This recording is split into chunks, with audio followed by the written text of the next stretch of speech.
اعلیٰ حضرت امام اہل سنت مجدد میت حضرہ معید ملت طاہرہ مولانا شاہ احمد رضا خان صاحب فاضل بریلوی رحمۃ اللہ تعالی علیہ کا 104واں سالانہ عرس مبارک 21، 22، 23 ستمبر 2022 کو بریلی شہر اور دنیا کے تقریباً ہر ملک میں بڑی عقیدت اور محبت کے ساتھ منعقد کیا جائے گا۔ آئیے اعلیٰ حضرت امام احمد رضا فاضل بریلوی رحمۃ اللہ تعالی علیہ کی زندگی کے چند گوشے آپ کے سامنے بیان کیے جائیں۔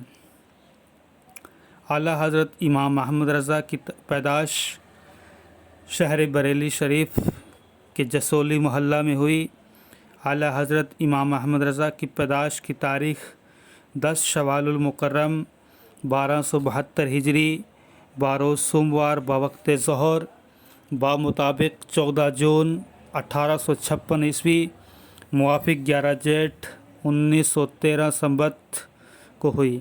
اعلیٰ حضرت امام احمد رضا کا تاریخی نام المختار ہے۔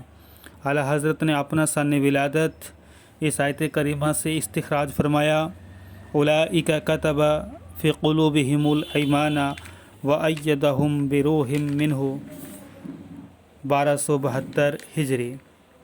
اعلیٰ حضرت کا اسم مبارک عبد المصطفیٰ احمد رضا خان ابن حضرت مولانا محمد نقی علی خان بن حضرت مولانا رضا علی خان بن حضرت مولانا حافظ محمد کاظم علی خان بن حضرت مولانا شاہ محمد اعظم خان بن حضرت محمد سعادت یار خان بن حضرت محمد سعید اللہ خان رحمۃ اللہ تعالی علیہ مجمعین۔ اعلیٰ حضرت کے آبا و اجداد قندھار کے ایک باعزت قبیلہ بڑھیج کے پٹھان تھے۔ شاہان مغلیہ کے دور میں وہ لاہور آئے تھے اور معزز عہدوں پر فائز رہے۔ لاہور کا شیش محل ان کی جاگیر تھی۔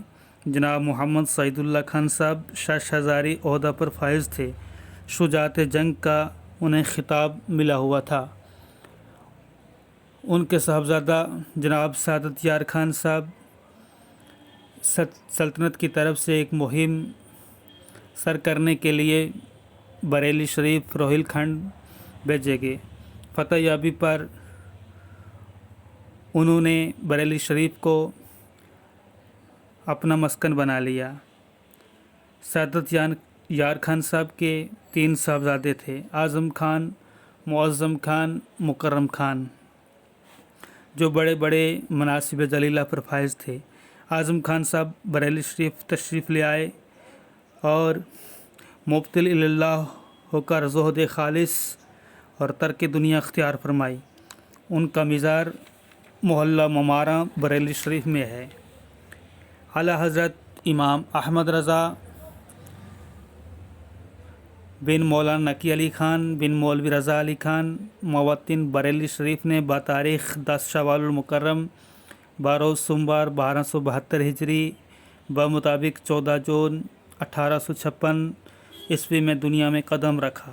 اعلیٰ حضرت کے جد امجد مولانا رضا علی خان صاحب نے عقیقہ کے دن ایک خوشگوار خواب دیکھا، جس کی تعبیر یہ تھی کہ یہ فرزند عالم اور فاضل اور عارف ہوگا۔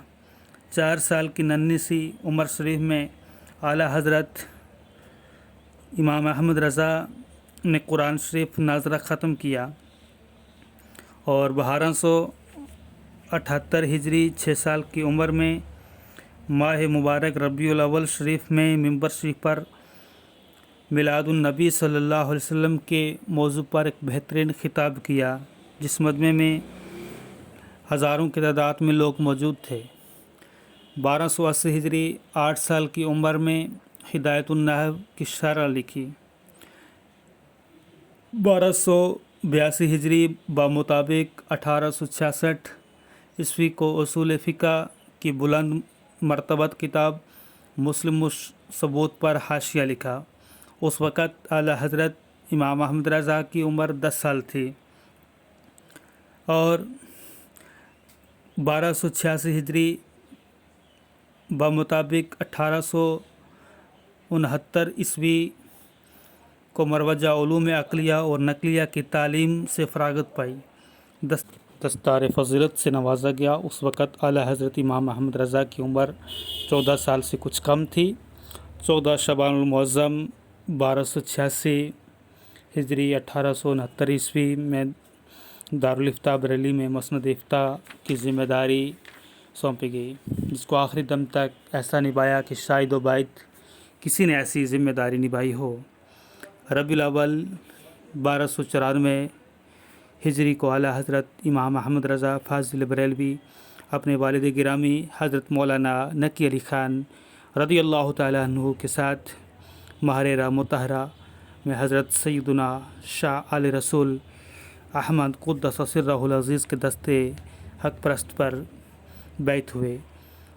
اسی وقت سید شاہ آل رسول قدس سرہ العزیز نے جامع سلاسل طریقت کی اجازت و خلافت عطا فرمائی۔ 1295 ہجری کو اعلیٰ حضرت امام احمد رضا اپنے والدین کریمین کے ساتھ پہلے حج پر حرمین کی طرف عازم سفر ہوئے۔ اسی دوران حرمین شریفین کے بڑے بڑے علماء کرام اور سے جملہ علوم و فنون کی اجازت حاصل کی۔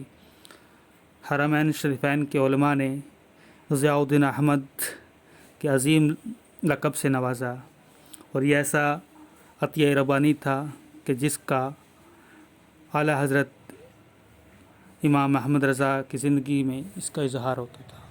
1322 ہجری بمطابق 1904 عیسوی میں اعلیٰ حضرت امام احمد رضا فاضل بریلوی نے بریلوی شہر میں ایک عظیم الشان دارالعلوم کی بنیاد رکھی، جو منظر اسلام کے نام سے مشہور و معروف ہے۔ 1323 ہجری بمطابق 1905 میں اعلیٰ حضرت امام احمد رضا فاضل بریلوی نے دوسرا حج کیا، اور اسی حج کے دوران علماء مکہ معظمہ و مدینہ منورہ نے عالم اسلام سے آئے ہوئے بے شمار علماء کرام نے امام احمد رضا قدس سرہ العزیز سے اصرار کر کے کئی سارے علوم اور فنون اور سلاسل و طریقت کی اجازت حاصل کی۔ جلیل القدر علماء نے اعلیٰ حضرت امام احمد رضا کی حوصلہ افزائی اور عزت افزائی فرمائی کہ شاید ہی کسی کو ایسے نصیب ہوئی ہو